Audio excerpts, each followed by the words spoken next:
ଭାରତୀୟ ପାଣିପାଗ ବିଜ୍ଞାନ କେନ୍ଦ୍ର ବା ଆଇଏମଡି ସୂଚନା ଅନୁଯାୟୀ ଆସନ୍ତା 22 ତାରିଖରେ ସୃଷ୍ଟି ହେବ ଲଘୁଚାପ। ମେ 21 ତାରିଖରେ ପୂର୍ବ କେନ୍ଦ୍ରୀୟ ଆରବ ସାଗରରେ ଏକ ଘୂର୍ଣ୍ଣିବଳୟ ସୃଷ୍ଟି ହେବ ଏବଂ 22 ତାରିଖରେ ଏକ ଲଘୁଚାପ କ୍ଷେତ୍ର ସୃଷ୍ଟି ହେବ। ପରେ ଏହା କ୍ରମଶଃ ଉତ୍ତର ଆଡ଼କୁ ଗତି କରି ଆହୁରି ଶକ୍ତିଶାଳୀ ହେବ। ଆସନ୍ତୁ ଜାଣିବା ସମ୍ପୂର୍ଣ୍ଣ ଖବର। ଯଦି ପ୍ରଥମ ଥର ପାଇଁ ଆମ ଚ୍ୟାନେଲକୁ ଭିଜିଟ୍ କରିଛନ୍ତି ତାହେଲେ ଚ୍ୟାନେଲ ଗୋଟେ ସବସ୍କ୍ରାଇବ୍ କରିଦିଅନ୍ତୁ। ଏହିପରି ସୂଚନା ପାଇବା ପାଇଁ ଆମ ସହିତ ଯୋଡ଼ି ରୁହନ୍ତୁ। ଆସନ୍ତୁ ଜାଣିବା ସମ୍ପୂର୍ଣ୍ଣ ଖବର। ସାରା ରାଜ୍ୟରେ ଜାରି ରହିଛି କାଳବୈଶାଖୀ ପ୍ରଭାବ। ପଶ୍ଚିମ ଓ ଦକ୍ଷିଣ ଓଡ଼ିଶାରେ କିଛି ଜିଲ୍ଲାକୁ ବଜ୍ରପାତ ନେଇ ଆଲର୍ଟ ଜାରି କରାଯାଇଛି।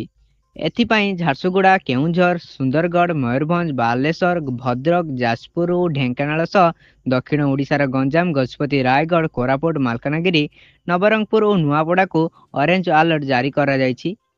ଏହିସବୁ ଜିଲ୍ଲାଗୁଡ଼ିକୁ ବଜ୍ରପାତ ଅଧିକ ହେବା ସମ୍ଭାବନା ଥିବାରୁ ଲୋକମାନେ ଅଧିକ ସତର୍କ ରହିବାକୁ ପରାମର୍ଶ ଦିଆଯାଇଛି। ଘରେ କିମ୍ବା ସୁରକ୍ଷିତ ସ୍ଥାନରେ ରହିବାକୁ କୁହାଯାଇଛି। ଆସନ୍ତା 19 ଯାଏଁ ଉପକୂଳ ଏବଂ ଭୁବନେଶ୍ୱର ଓ କଟକ ସହରରେ ତାତି ସାଙ୍ଗକୁ ଗୁଳିଗୁଳି ରହିବ ବୋଲି ଆଞ୍ଚଳିକ ପାଣିପାଗ କେନ୍ଦ୍ର କହିଛି। ସେପଟେ ଭାରତୀୟ ପାଣିପାଗ ବିଜ୍ଞାନ କେନ୍ଦ୍ର ବା ଆଇଏମଡି ସୂଚନା ଅନୁଯାୟୀ ଆସନ୍ତା 22 ତାରିଖରେ ସୃଷ୍ଟି ହେବ ଲଘୁଚାପ। ମେ 21 ତାରିଖ ପୂର୍ବ କେନ୍ଦ୍ରୀୟ ଆରବ ସାଗରରେ ଏକ ଘୂର୍ଣ୍ଣିବଳୟ ସୃଷ୍ଟି ହେବ ଏବଂ 22 ତାରିଖରେ ଏକ ଲଘୁଚାପ ସୃଷ୍ଟି ହେବ। ପରେ ଏହାକୁ କ୍ରମଶଃ ଉତ୍ତର ଆଡ଼କୁ ଗତି କରିବ ଏବଂ ଆହୁରି ଶକ୍ତିଶାଳୀ ହେବ।